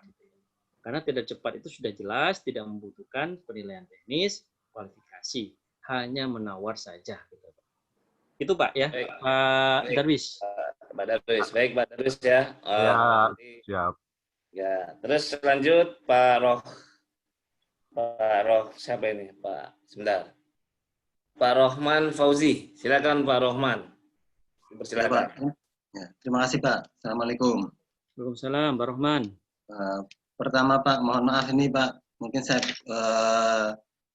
belum pernah melaksanakan tender cepat ini. Tapi apakah tender cepat ini, pertanyaan saya pertama, tidak ada pembatasan terhadap nilai yang akan ditenderkan Pak? Nggak ada. Nilai yang konstruksi itu batasannya berapa yang pertama, atau juga barang berapa gitu. Nggak ada. Yang pertama. Yang kedua Pak, kalau hampir sama dengan tadi mungkin konstruksi tadi, mungkin kita akan pilih di tender cepat atau tender biasa itu Pak. Seperti kalau barang ini saya bandingkannya dengan e-katalog Pak. Apakah kalau kita barang yang kita butuhkan seperti tadi sudah speknya sudah jelas, mereknya sudah kita sebutin gitu kan. Terus ternyata di e-katalog ada umpamanya. Apakah kita akan memilih di mana ini? E-katalog. Tender cepat atau ke e-katalog Pak? Mungkin pertimbangannya seperti apa kira-kira kita sebagai pelaku ini Pak. Kemudian yang ketiga ini jangan banyak-banyak Pak, biar masih banyak pertanyaan. Baik, satu boleh silakan. Oke, siap Pak. Terima kasih Pak. Itu aja. Ya, baik. Nanti kita kalau ada waktu masih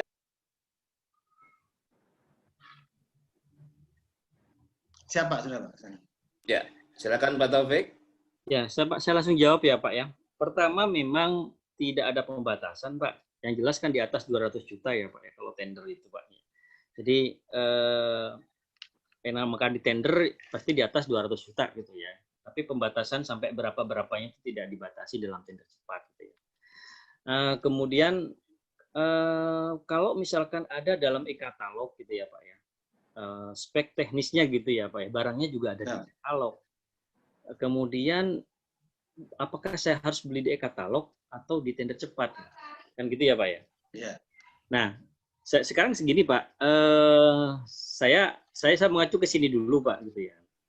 Karena kan kalau yang jelas kan kalau ada di tender, kalau sudah ada di e-katalog ya silakan aja beli di e-katalog Pak gitu ya.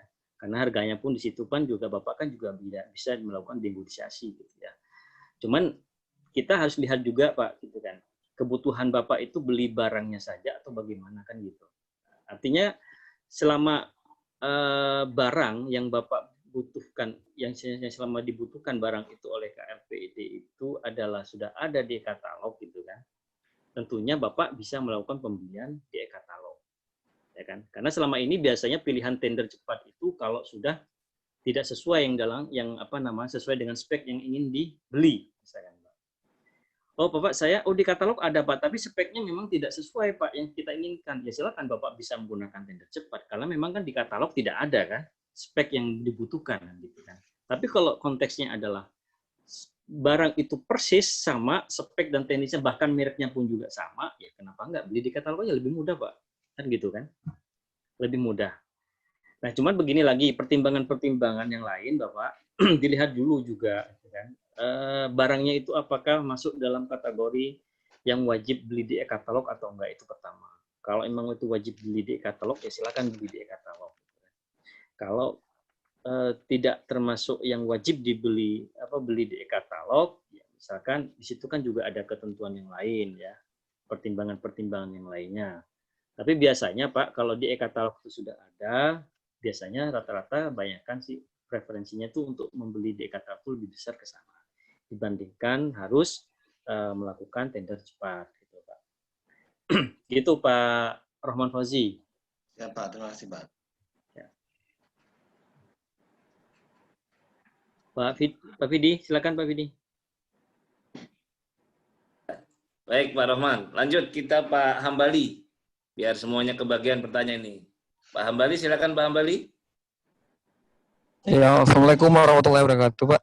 Terima kasih. Ini saya dari Manokwari Pak, Papua Barat. Ini menarik terkait dengan tender cepat karena memang kalau di Permen PUPR ini untuk kualifikasi kecil ini sangat dianjurkan untuk tender cepat. Selain karena mungkin waktunya lebih singkat, Pokja juga agak ringan kerjanya. Cuman yang saya ingin pertanyakan ini Pak, yang pertama di kualifikasi kecil, karena kalau kita menyimak tender cepat ini kan penyedia sudah terverifikasi lah di sistem, kurang lebih seperti itu. Nah, untuk tender kecil di Papua Barat itu kan dikhususkan untuk orang asli Papua atau saudara-saudara kita yang Papua. Nah, apakah yang pertama ini yang saya tanyakan, apakah sistem ini sudah bisa memverifikasi terkait dengan penyedia uapnya sendiri di sistem? Karena kalau yang tadi itu kan secara umum kan tidak terlihat dari slide-slide tadi. Artinya memverifikasi bahwa dia penyedia orang Papua ini secara sistem sudah bisa tidak, karena kan ujungnya nanti kita tidak lagi melihat tapi hanya melihat di penawaran terakhir harganya Pak. Betul. Langsung saja Pak Taufik. Ya. Kira ya. Ya, pertanyaannya bagus sekali Bapak. Jadi karena kan sebenarnya gini, memang idenya memang Pokja itu tidak mengetahui secara langsung gitu ya identitas pelaku usaha tersebut gitu ya, dari PT mana, dari mana PT-nya, namanya CP-nya apa dan sebagainya gitu ya. Karena di situ cuma hanya informasi notif penyedia saja gitu ya. Namun begini Bapak Ibu, di sikap itu memang teman-teman admin itu bisa bisa mendapatkan informasi sudah berapa sih sebenarnya sih yang sudah terdaftar di tender cepat, misalkan di LPSE Manokwari misalkan. itu bisa apa namanya, bisa juga melihat, tapi itu memang ada akunnya sendiri Bapak Ibu. Cuman kan begini, maksudnya itu adalah yang terdaftar di LPSE katakanlah Kabupaten Manokwari. Tapi apakah yang terdaftar di LPSE Kabupaten Manokwari itu adalah perusahaan lokal atau jangan-jangan perusahaan dari Surabaya datang ke Manokwari mendaftar, kan begitu kan Pak? Kan gitu kan Pak ya? Nah, jadi itulah untuk mengidentifikasi ke sanalah itu juga perlu tools yang lain, Pak. Memang di sistem itu tidak bisa kemudian apa namanya melihat dari dari asal gitu ya, tapi hanya menginformasikan di beberapa jadi ada di situ Pak akun dari teman-teman admin PPE ya di LPSE itu hanya bisa melihat grafik yang sudah terdaftar di LPSE Manokwari. Jadi yang mendaftar itu yang mendaftar di LPSE Manokwari. Tapi kita tidak pernah tahu yang mendaftar di LPSE Manokwari itu perusahaan yang berbadan hukum di Kabupaten Manokwari atau dari luar. Itu kita nggak tahu Pak. Dan itu perlu data yang lebih detail. Itu sifatnya harus bisa melihat secara detail gitu loh Pak. Harus secara offline lah gitulah seperti itu. Jadi nggak bisa Pak melihat bahwa penyedia ini sudah berasal gitu ya, tapi paling cuma hanya melihat ini terdaftar di LPSE Kabupaten Manokwari gitu ya. Jumlahnya yang sudah terverifikasi mungkin seperti itu. Tetapi ketika pekerjaan paket tender cepat itu diumumkan dan sebagainya, maka dia akan mengumumkan akan mengundang seluruh penyedia yang memenuhi kriteria yang sudah dibuat oleh Pokja. Baik itu yang ada di Manokwari, di Papua lainnya, ataupun di Sulawesi, di Sumatera, di Kalimantan, dan sebagainya. Itu bisa terakomodir, Pak. Jadi bisa terundang apabila memenuhi kriteria yang sudah dipersyaratkan. Kurang lebih seperti itu, Bapak. Baik, makasih Pak Ambali sudah ya. Lanjut, nanti di sesi nanti masih ada pembahas Pak Muci nanti. Kita masuk ke Pak Ibu Made ya, Ibu Made Suwitra. Silakan, Ibu. Ibu Made Suwitra. Kalau ya. Belum, oh ada sudah, silakan. Ya, Bu. Maaf ya, silakan. Suaranya belum ada, Bu. Maaf, Bu, suaranya. Sudah, Pak ya? Ya, sudah, silakan. Kemarin kami melaksanakan tender cepat, Pak. Pada saat kita setting kriteria, banyak yang terundang, Pak. Tapi pada saat kita melakukan verifikasi, ternyata yang kita setting kriteria tuh penyedianya ada yang kebetulan ini terendah pertama, Pak. Tidak sesuai dengan setting kriteria yang kita laksanakan. Jadi, secara kualifikasi sebenarnya mereka sudah tidak lulus, tetapi dia terundang oleh sistem. Jadi kita melakukan kualifikasi pembuktian verifikasi kualifikasi secara manual. Jadi yang pertama kita gugurkan karena tidak sesuai dengan kriteria KBLI. Terus yang kedua kita undang apakah yang kita lakukan ini benar atau tidak. Mohon penjelasannya. Terus yang kedua Pak, setelah kami melakukan verifikasi ada lagi kasus bahwa penyedia tersebut tidak mendapatkan barang tersebut karena harganya tidak masuk dalam harga pasar. Jadi mereka mundur, Pak. Pada saat mundur itu apakah diperbolehkan penyedia atau Pokja memblacklist penyedia tersebut? Yang ketiga, ada penyedia, Pak, kita tetapkan, tetapi mereka mundur lagi, Pak, pada saat sudah ditetapkan. Apakah sebelum SPPBJ nih, Pak? Sebelum SPPBJ, apakah di blacklist oleh PPK atau tidak? Itu aja pertanyaan dari kami. Baik, terima kasih. Saya Ibu, lanjut aja, Pak.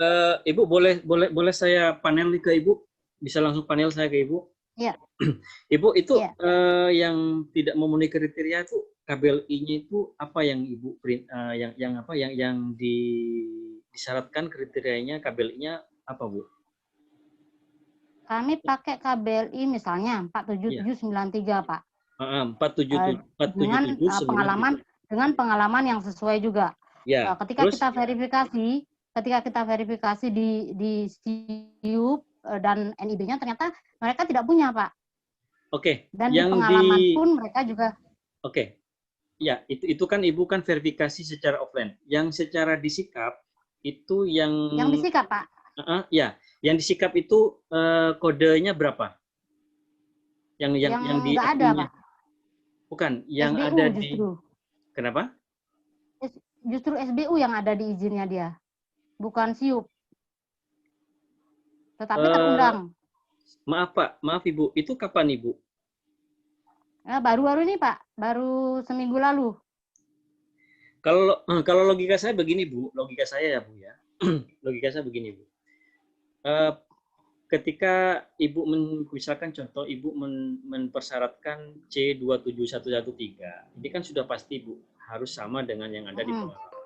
Itu udah pasti. Ya kan? Ketika Ibu verifikasi, pasti kan juga akan muncul di aplikasi ini. Ya kan? Nah, masalahnya nanti apakah 27113 ini sesuai yang dengan dokumen aslinya atau tidak, itu memang yang perlu dipertanyakan. Jadi kalau disikapnya juga sama 27113 itu nggak perlu dipertanyakan.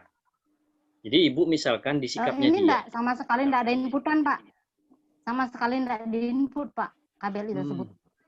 Ya ini. Tapi terundang gitu.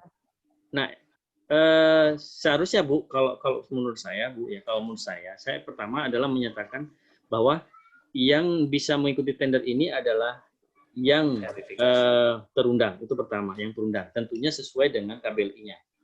Nah, takutnya begini Bu, dia sudah punya seperti ini, misalkan Bu, tiba-tiba misalkan dia melakukan perubahan KBLI atau merubah USS, merubah yang ada di sini. Kan ada yang begitu Bu.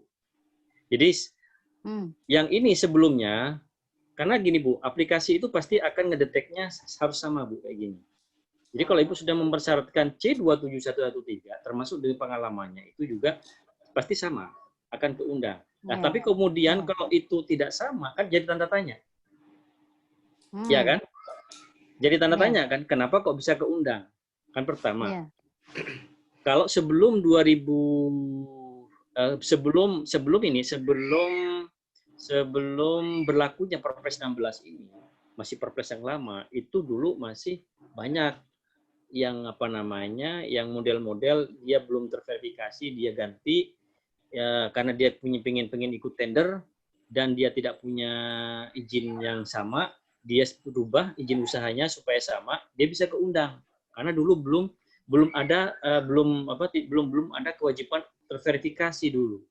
Nah, kalau sekarang kan harus. Jadi sekarang ini kan harus 27113-nya pun juga kan harus sudah terchecklist disikap. Nah, bagaimana kalau kemudian ini tidak sama? Nah, itu Pak Taufik, yes. Mungkin ada beberapa kasus begini. Di dalam teman-teman penyedia itu, dia pada saat mengisi data di disikap, itu kan di dalam izin usahanya, OSS maupun di SIUP, itu kan banyak KBLI. Ya. Ya. Pada saat verifikasi, itu kan global. Itu pokoknya SIUP-nya misalnya kita begitu cari ada satu item yang memang pada saat awal verifikasi ada, itu kita verifikasi. Nah, KBLI yang lain itu akan otomatis masuk. Itu. Kalau saya lihat ini begitu di data sikap itu pada saat verifikasi. Jadi kadang-kadang satu kan punya KBLI lebih dari satu itu. Dia semua di dalam pada saat nginput di data sikap. Dia tidak per satu-satu. Cuma ada SIUP, nanti ada KBLI-nya G berapa, KBLI berapa, semacam itu. Pada saat verifikasi itu kan bukan berbasis KBLI satu itu aja, tapi seluruh KBLI yang dia punya akan terverifikasi. Nah, itu mungkin beberapa pengalaman terjadi begitu. Ya, mungkin masukan saja. Makasih. Ya, kalau saya masih penasaran Bapak Ibu, jadi begini menurut saya.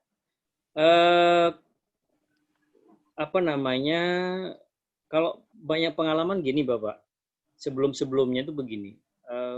Jadi banyak yang sebenarnya tidak KBLI-nya yang tidak sama sebenarnya dengan izin usaha yang baru karena dia sudah ada perubahan di izin yang baru itu. Ada yang begitu. Jadi misalkan sebelumnya dia sudah terverifikasi di KBLI 2771. Tetapi ketika dia punya, sekarang kan banyak beralih kepada OSS, sekarang NIB semua. Jadi ketika dia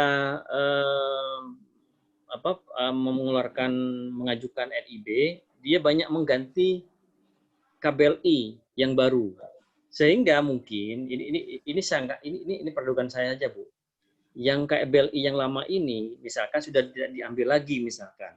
Kan sebenarnya begini, yang perlu diuji itu kan adalah kevalitannya adalah sesuai yang ada dalam SIUP-nya Ibu kan. Benar apa enggak di dalam SIUP Ibu, dalam SIUP pelaku usaha itu ada enggak 2711 itu? Kan begitu. Ya kan, Bu? Ya. Itu pertama. Ya kan? Makanya saya selalu mengatakan sebelum di checklist, teman-teman Pokja harus memastikan terlebih dahulu ada tidak KBLI 2771 ini. Ini karena kebanyakan yang sudah terverifikasi ternyata dia tidak ada di dalam SIUP-nya. Saya kadang bingung, ini sebenarnya yang salah ini pada verifikasinya. Makanya hati-hati teman-teman Pokja. Karena apa? Karena namanya di situ pasti ketahuan kan siapa yang melakukan verifikasi. Nah, ketika sudah verifikasi ini sudah istilahnya dilegalkan, katakanlah dia tidak punya 5771, cuman apalah entahnya apakah salah klik atau ada sebagian dia memverifikasi atau kelalaian Pokjanya melakukan verifikasi ketika dia memverifikasi. Setelah itu dia diundang pada paket yang sama, terus kemudian ada Pokjanya yang kemudian yang lebih detail lagi. Yang sudah terverifikasi kan secara ini kan bisa dirubah oleh pelaku usaha sendiri, Pak. Penyedianya itu bukan bisa mereka sendiri merubahnya. Ya kan? Tapi ketika kemudian Pokja yang kedua itu menemukan perbedaan angka, ternyata ini kok nggak valid, tapi kok diverifikasi, kan jadi tanya-tanya. Berarti yang melakukan verifikasi sebelumnya berarti tidak melakukan kehati-hatian ketika memproses verifikasi itu. Itu bisa jadi seperti itu. Tapi pada dasarnya begini, Bu, kalau menurut saya, Bu. Ya. Apa yang sudah disyaratkan tadi, Bu, seharusnya sama, Ibu. Seharusnya sama. Karena saya belum ngecek data ya, Bu. Saya belum ngecek data. Seharusnya sama. Jadi kalau mungkin perlu TikTok nanti, Pak. Ya boleh. Nah, nanti Bu Made nanti bisa sama Pak Taufik menyampaikan jadi masukan apa memang terjadinya begitu. Siap. Ya, biar nanti nggak lama-lama nanti ada yang banyak. Baik. Siap. Yang kedua, ketiga Pak Taufik tadi banyak kasus ini karena sudah ditawar. Oh, mengundurkan diri ya? Oh iya. Ya. Mengundurkan diri karena tadi dia nggak dapat dukungan dari penyedianya atau ya mundur karena harganya nggak masuk karena dia reverse auction. Nawarnya jadi terlalu rendah. Oke. Ya, jadi gini, Ibu.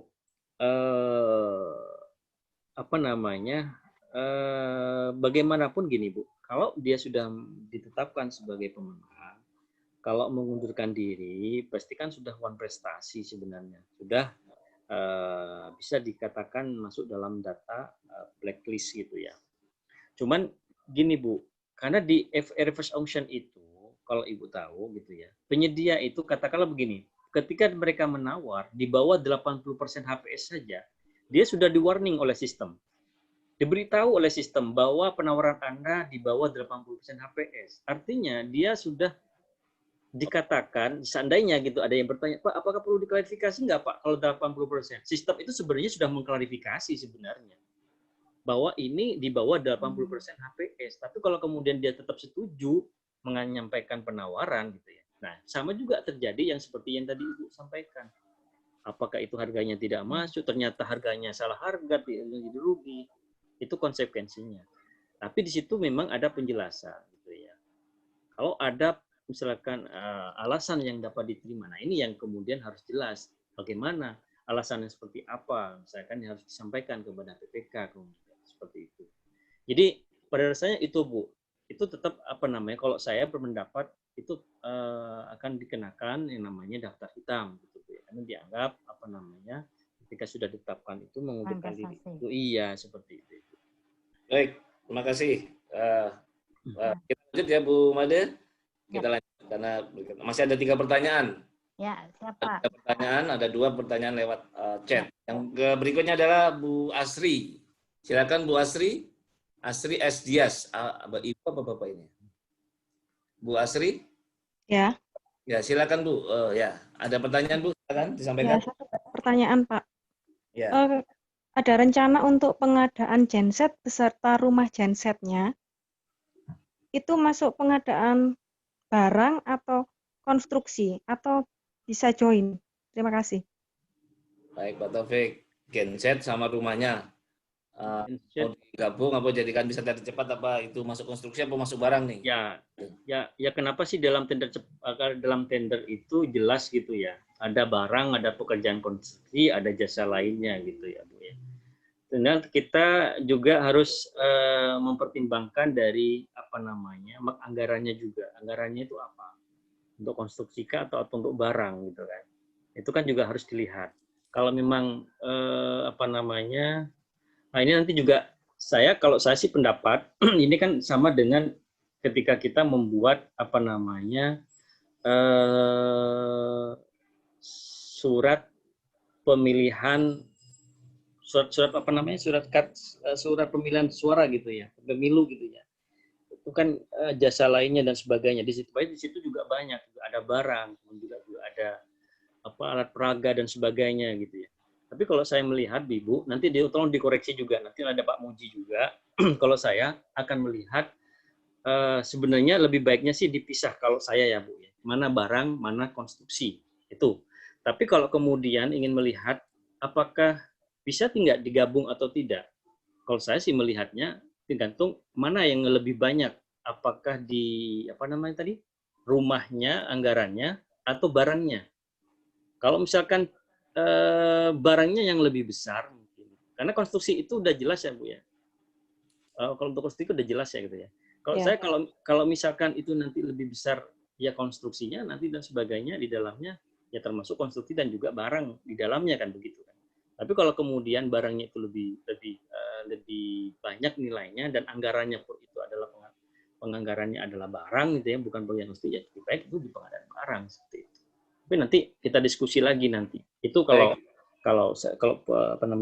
pemahaman saya seperti itu. Baik, Pak Muji mungkin ada 5 pertanyaan tadi, mungkin bisa memberikan tambahan sebelum masih ada 2 pertanyaan lagi itu. Ya, silakan Pak, mungkin memberikan masukan atau silakan Pak. Atau Pak Mukhlis, silakan. Ya, terima kasih Pak Widi. Tadi pertanyaan mengenai tender cepat ya, tender cepat ketika 2 kali gagal bagaimana? Ya kalau 2 kali gagal kembali Pak kepada analisanya, apakah itu kebutuhan yang harus diadakan? Dan kalau masih diproses lagi secara tender, waktunya cukup nggak? Dan kontraknya juga cukup nggak waktunya? Kalau enggak ya berarti dilakukan penunjukan langsung. Karena ini kan untuk mendukung kinerja kita. Ketika ditunjuk langsung, nah ini yang perlu dijaga, karena penunjukan langsung kan menjadi banyak perhatian para pihak ya, LSM, auditor, penyedia dan sebagainya. Harganya wajar. Yang kedua, tidak ada perbuatan korupsi. Di situ ada rekayasa, terima uang, dan sebagainya. Jadi ketika nanti putusan akhirnya ada penunjukan langsung, harganya wajar, ya, tidak ada rekayasa, tidak ada aliran uang di situ. Tapi ketika di situ ada aliran uang, ya sudah, itu yang tidak boleh. Ya. Jadi itu kembali tender cepat tadi, ketika itu kebutuhannya dan waktunya nggak cukup, ya bisa dilakukan dengan penunjukan langsung. Berikutnya Pak, mengenai konstruksi. Konstruksi saat ini, kalau ikuti Permen PU14 kan ada masih dinilai. Dinilai apanya? Dinilai personilnya, alatnya, terus laporan keuangan dan sebagainya. Ketika masih dipersaingkan seperti itu, masih dibutuhkan penilaian, ya tidak bisa digunakan tender cepat. Ya. Berikutnya sebenarnya kalau ini hanya masalah aturan aja, kalau Kementerian PUPR bisa menindaklanjuti yang pernah bertender itu dinilai kinerja kontraknya, kalau kontraknya bisa dinilai, ya sebenarnya bisa vendor management system. Jadi penyedia cukup menawar harga saja. Tapi kinerja penyedia sudah jelas bahwa dia tidak pernah terlambat. Ya, selesai 100% WMS. Kalau tender itu bisa sehari 2 hari aja selesai Pak, WMS ya. Ya, ini nanti bisa ke sana. Ini sudah kita mulai kan dengan tender cepat sikap, terus nanti sudah dimulai dari OES perizinan, SPU, SKT kan harus sudah mulai diminta digitalisasi. Jadi seperti itu Pak, e-reverse action belum bisa Pak digunakan untuk konstruksi karena teman-teman PUPR memilih ini tidak bisa digunakan. Itu masalah aturan aja Pak. Kalau PUPR mau e-reverse action itu bisa digunakan nggak masalah. Tapi sekarang kan tidak digunakan aturannya ya. Udah kita ikuti saja lah, berarti tidak ada irreverse action. Berikutnya tender cepat, betul tidak ada batasan nilai. Berikutnya katalog atau tender cepat, ya kalau ada katalog, gunakan aja katalog Pak. Sejam 2 jam selesai pengadaannya.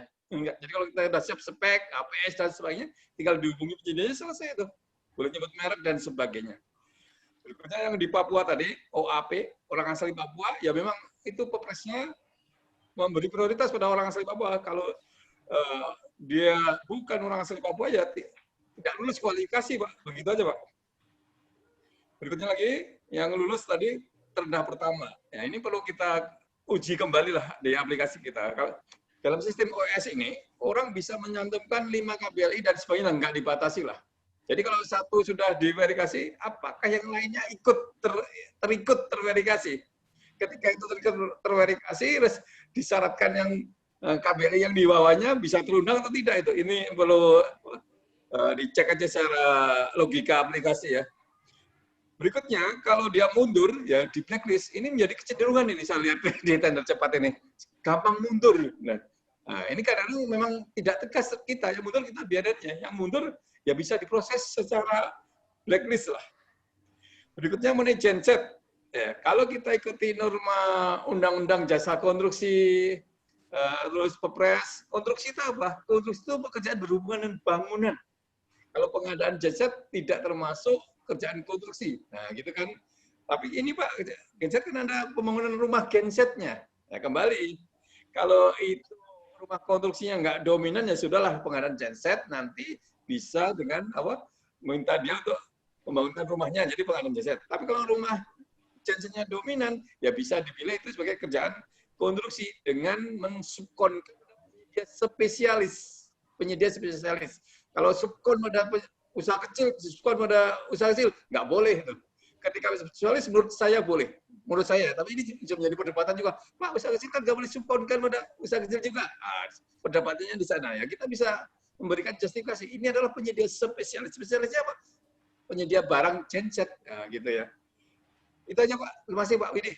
Baik, izin Pak Muji, Pak Muklis, waktu kita 4:33. Sebenarnya masih ada 2 pertanyaan, ada 2 penanya yang memang kira-kira mau dilanjut apa kita ini nih, arahan Pak Muklis sama Pak Muji. Ya mungkin nggak usah bertanya banyak-banyak lah, kita beri kesempatan 2 orang tadi ya. Baik. Tapi jangan banyak-banyak pertanyaan. Baik. Untuk kita Pak Taufik, kita kasih ada 2 penanya juga, tapi nanti Pak Aditya sama Pak Sugeng. Mungkin tidak terlalu panjang, mungkin 1 pertanyaan yang simpel. Baik, Pak Aditya, silakan Pak Aditya. Ya Pak, terima kasih Pak. Baik. 1 pertanyaan Pak.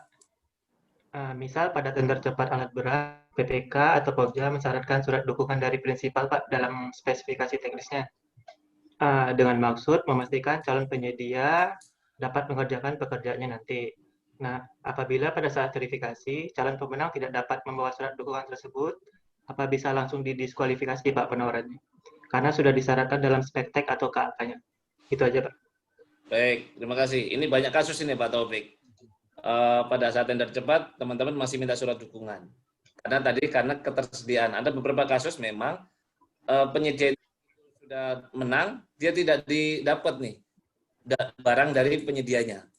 Karena dia nggak merasa memberi dukungan. Silakan Pak Taufik. Ya, sebenarnya sih substansinya ya hampir sama, dikasih surat dukungan, tapi kalau kemudian juga harga juga nggak nyampe, kan membutuhkan diri juga kan begitu. Jadi ya kalau saya sih gini Pak, jadi saya kembali ke sini lagi dah, jadi biar nggak debat di sini deh. Jadi kita tuh nggak perlu debatnya di sini Pak, bahwa tender cepat itu pertama tidak membutuhkan penilaian kualifikasi gitu ya. Kemudian juga tidak membutuhkan penilaian harga teknis gitu ya. Nah, sekarang kalau kemudian orang diminta misalkan harus ada surat dukungan, terus kemudian nanti dibawa saat verifikasi misalnya.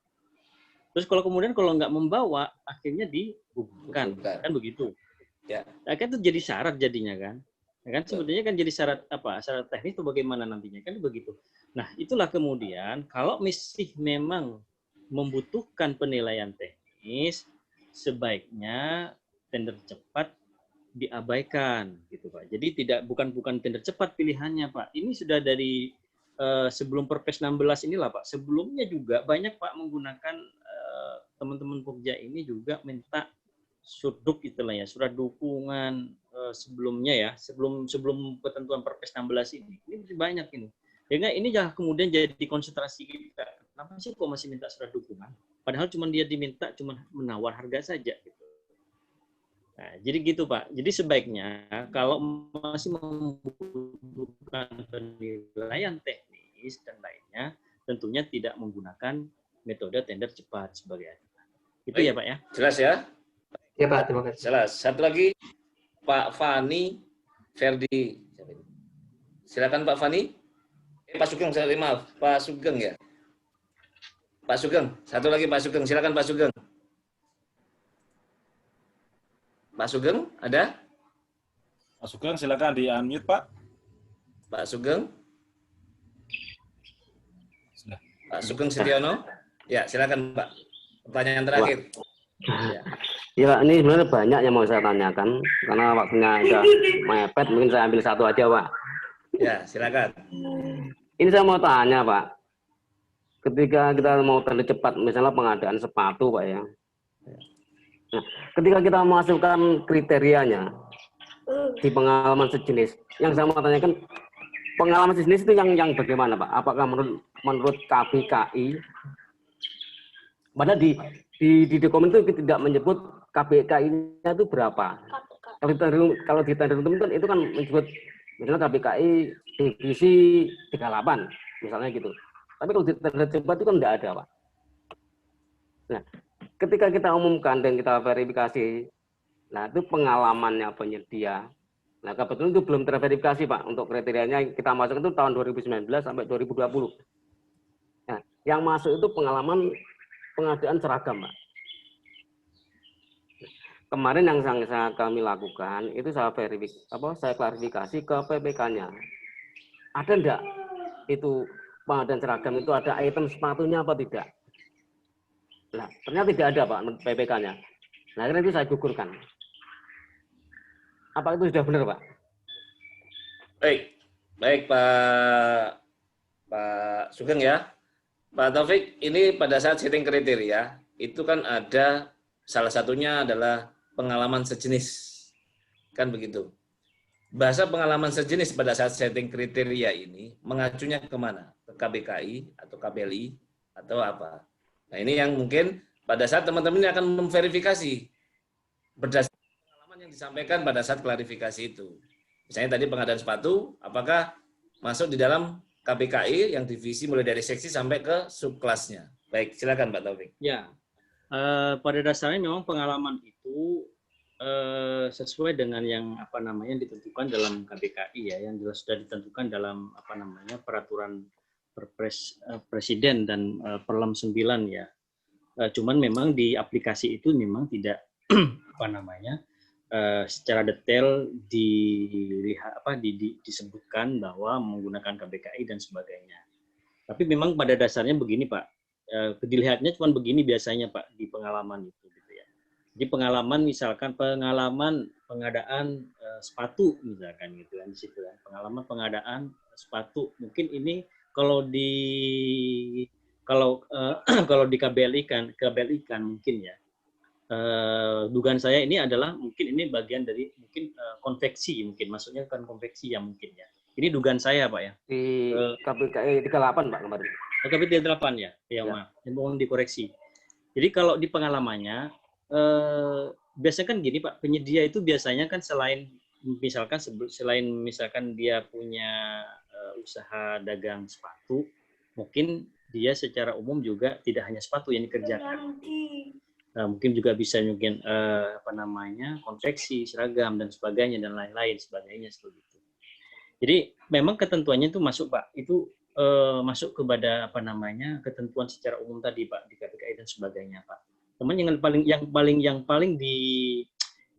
perlu dijelaskan itu dalam aplikasi itu begini Pak.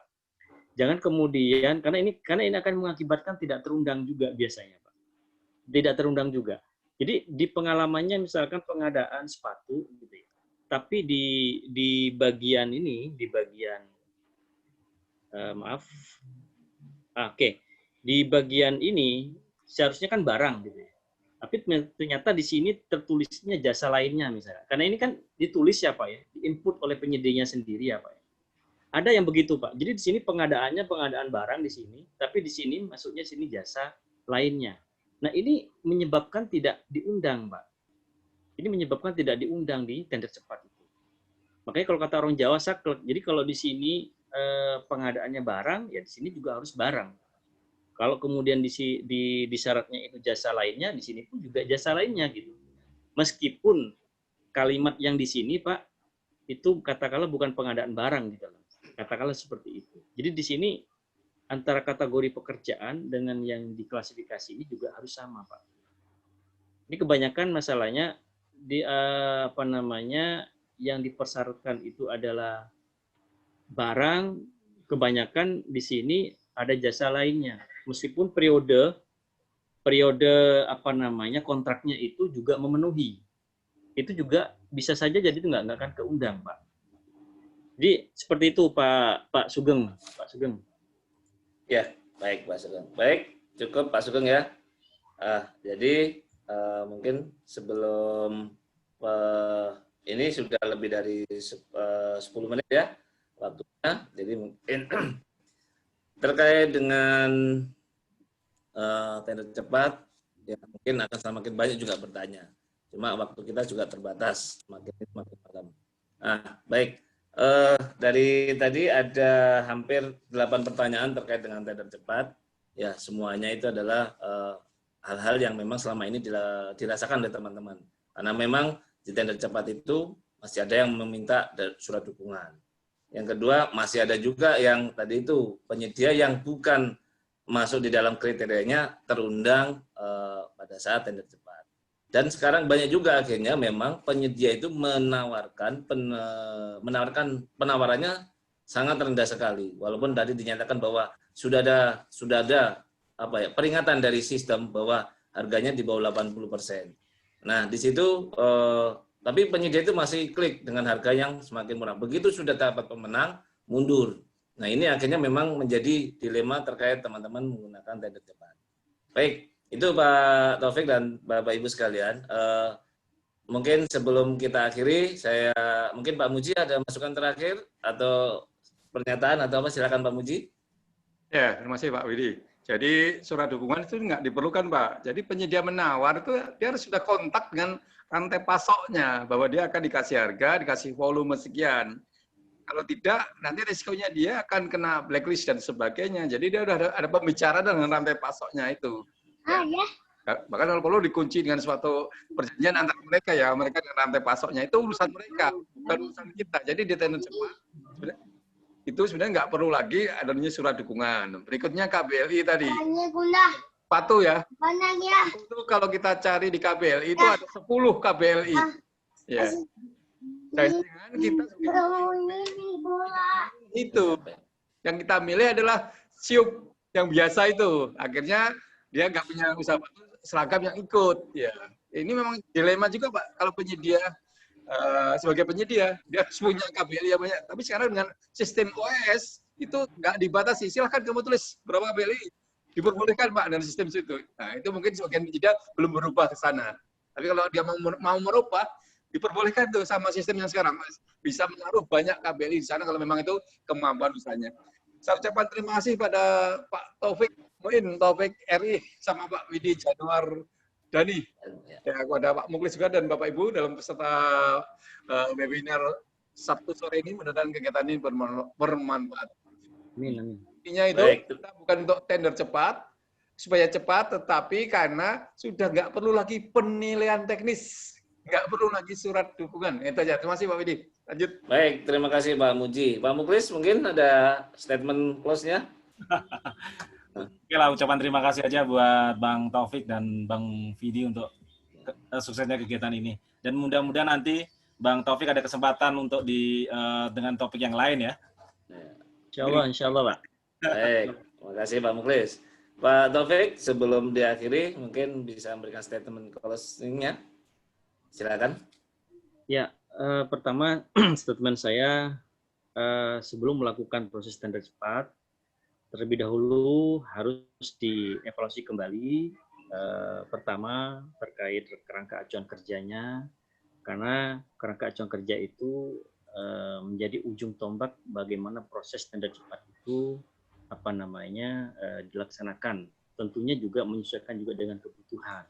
Ya, harus benar-benar dijelaskan. Kalau menggunakan tender cepat jangan remang-remang. Semakin dijelaskan gitu ya. Dijelaskan walaupun itu menyebut merek. Dan terakhir terima kasih banyak kepada Pak Muji, Pak Mulis dan Pak Moderator, Pak Spidi atas kesempatan ini, dan juga terima kasih kepada Bapak Ibu peserta webinar pada sore ini. Terima kasih banyak sudah mengikuti kelas materi tender cepat. Mudah-mudahan ini bermanfaat untuk kita semua. Assalamualaikum warahmatullahi wabarakatuh. Waalaikumsalam warahmatullahi wabarakatuh. Baik Bapak Ibu, terima kasih Pak Taufik atas waktu ilmunya, semoga bermanfaat buat Bapak Ibu sekalian. Saya akhiri di sesi ini. Assalamualaikum warahmatullahi wabarakatuh. Ternyata Pak, Bapak Ibu, saya di sini ada teman saya juga nih baru ketahui.